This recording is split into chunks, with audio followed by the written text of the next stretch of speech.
November 2025માં airport પરથી જ deport કરી દેવાયેલી એક અનડોક્યુમેન્ટેડ કોલેજ ગર્લને 2 વીકની અંદર અમેરિકા પાછી લઈ આવવા માટે ફેડરલ કોર્ટે ટ્રમ્પ એડમિનિસ્ટ્રેશનને અલ્ટિમેટમ આપી દીધું છે.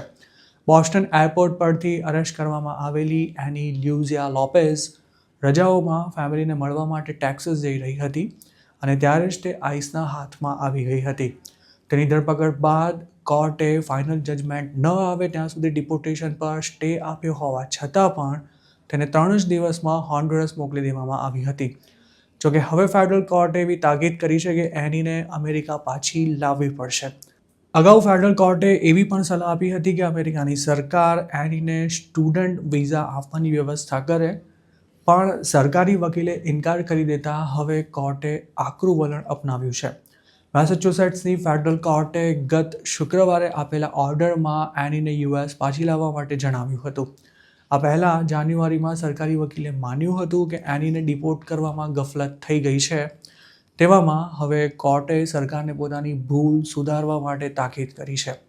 આ પહેલાં સેક્રેટરી ઓફ સ્ટેટ માર્કો રૂબિયોએ એનીને સ્ટુડન્ટ વિઝા નહીં મળે તેવું નિવેદન આપતા કોર્ટને દરમિયાનગીરી કરવાની ફરજ પડી હતી.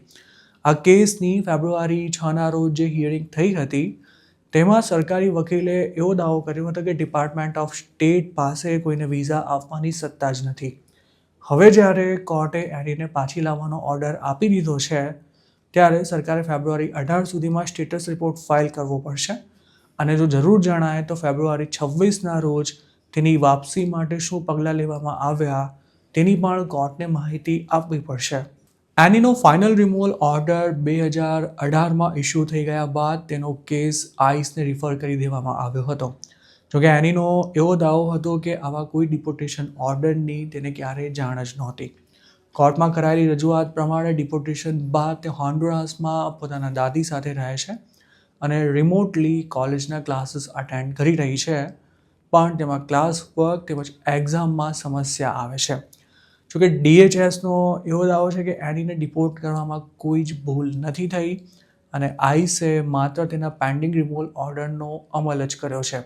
ડિપાર્ટમેન્ટના પ્રવક્તા ટ્રિશિયા મેકલાફ્લિને આ મામલે જણાવ્યું હતું કે એનીને ડિપોર્ટ કરતા પહેલાં તેને તમામ કાયદાકીય વિકલ્પ આપવામાં આવ્યા હતા. ટ્રમ્પ એડમિનિસ્ટ્રેશન ભલે કોર્ટના ઓર્ડર્સ માનવામાં આનાકાની કરતું હોય, પણ સરકારે ફેડરલ કોર્ટનો અનાદર કરવાનું અત્યાર સુધી લગભગ ટાળ્યું છે.